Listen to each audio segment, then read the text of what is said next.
Okay, this is something that's going to be really simple. This is recording the teaching. Okay, so we do that straight into a USB stick.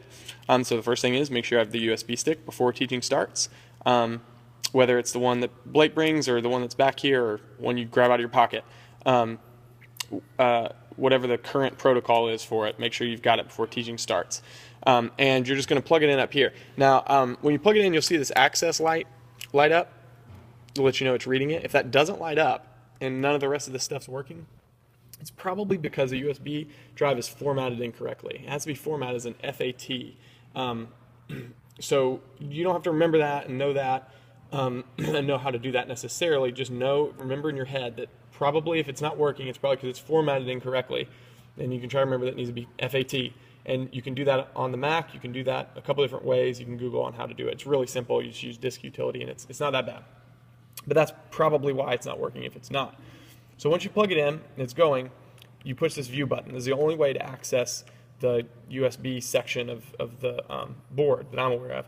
We've also got a shortcut built in. If you've watched the assigned section video, you know that this button also does it. But don't worry about that if you haven't watched it. You just push this view button, and up pops this little tape deck, which is great. Very simple.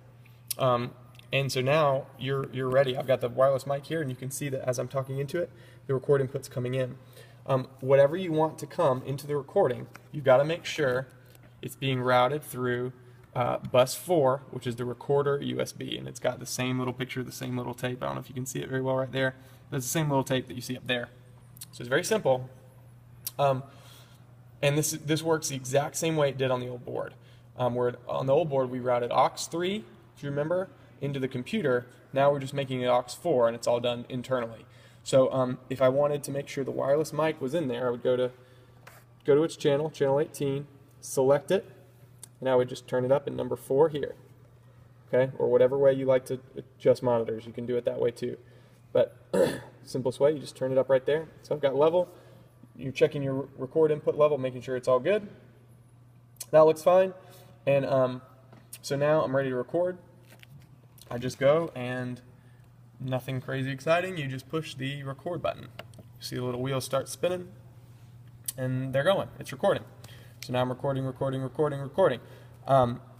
tells me, reminds me here that it's mix bus 4. The only negative about this thing is that it's this crazy name for it, and you can see one that's already on here. This is what's on your USB stick. These crazy names are not easy to name, easy to find, but then once you export them out, you can name them whatever you want. So anyway, I'm recording now. If I want to pause the recording, I just push the record button again, and I can resume it. Don't know if we'd ever need that really, but you can. Or maybe if we're doing like, if Stuart's teaching and then we do like a 10-minute prayer time in the middle of it, you can pause while everybody's off praying and then resume it when he gets back up teaching.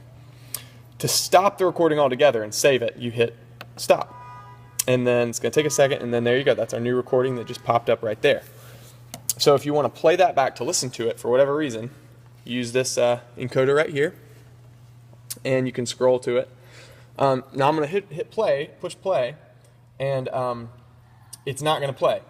And I'm going to show you why. Because so I'm going to hit play. Now I can see that it's playing. The wheels are turning. It should be going. Turn my mains up, but nothing's coming out. And that's because, if you watch some other videos, maybe you've caught this. But this is all kind of taking place internally, but this controls what's coming into the recording. Then the recording goes out of here. It's all kind of internal really, but theoretically it's going out, and then it's coming back into the board. Over here, you have to push this button, the aux in USB FX returns. So you push that, and right here, you've got this USB return. If you unmute those and turn it up, it's really quiet. I don't know if you can hear it on there, but now it's playing through the speakers. So you got to make sure this is unmuted if you want to hear it played back. It's still going to record fine, regardless of what this is doing, because this is just like when you plug something in here to play a sound from it, it's coming back through this channel. It's just like a channel on the board. Okay, but it's stereo. It's 2 together. That's it. Really simple way to record. So you're just plugging that thing in there and hitting record, and that's all.